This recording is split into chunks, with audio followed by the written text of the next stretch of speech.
The reason I talk about slavery in the Bible so often is because I feel that it's a defeater for many of forms of the Christian God.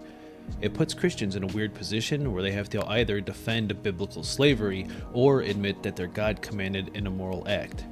In this video, we're going to talk about another common defense of biblical slavery, and that it was more like indentured servitude and less like race-based slavery.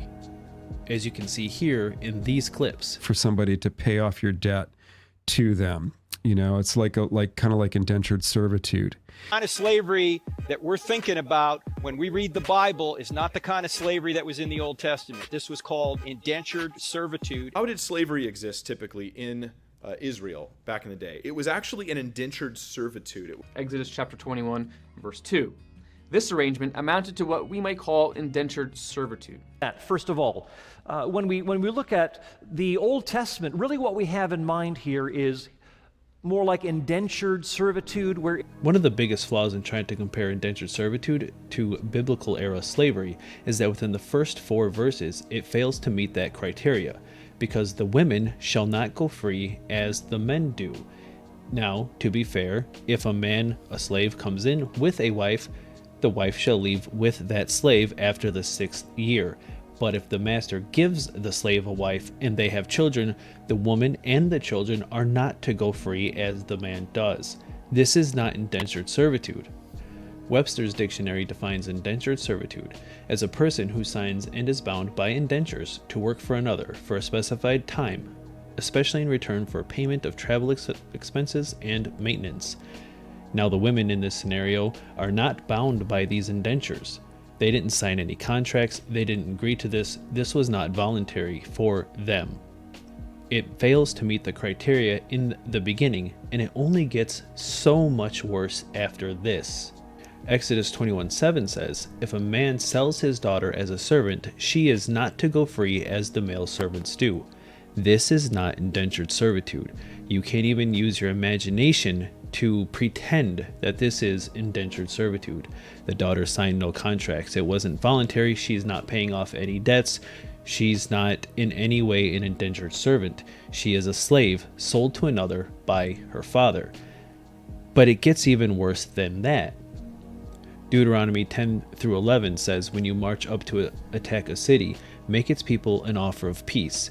If they accept and open their gates, all of the people in it shall be subject to forced labor and shall work for you." This is not indentured servitude.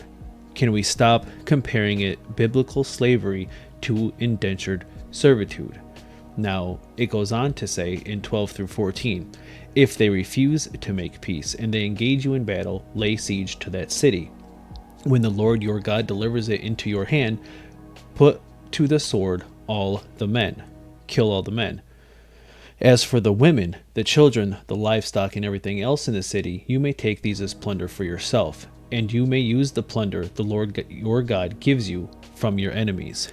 Women and children in this were described as plunder that you may use. How they would use the children, we're not going to get into that right now. But we are going to get into how they would use the women, because it brings us into another form of slavery in the Bible that is not indentured servitude.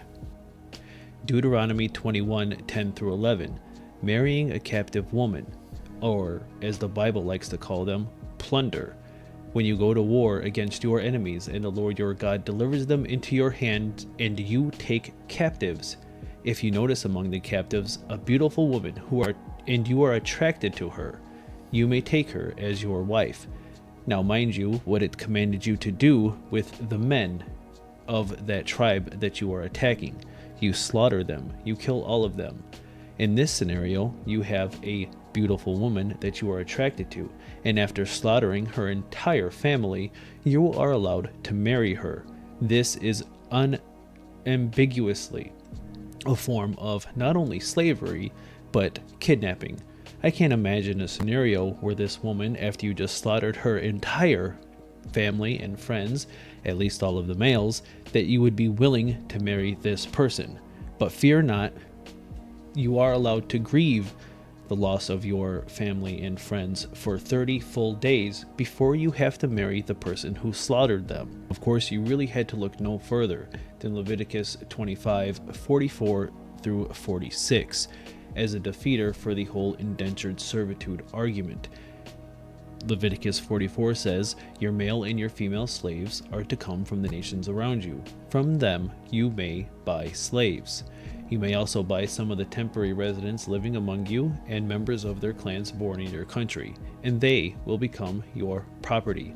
You can bequeath them to your children as inherited property.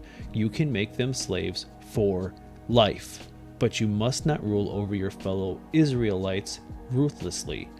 This is, of course, an absolute defeater for the indentured servitude argument, because in this scenario, they signed no contracts, it wasn't voluntary, they seemed to gain no benefit except to be a slave for life. So can we put to rest the indentured servitude argument as a defense for biblical slavery?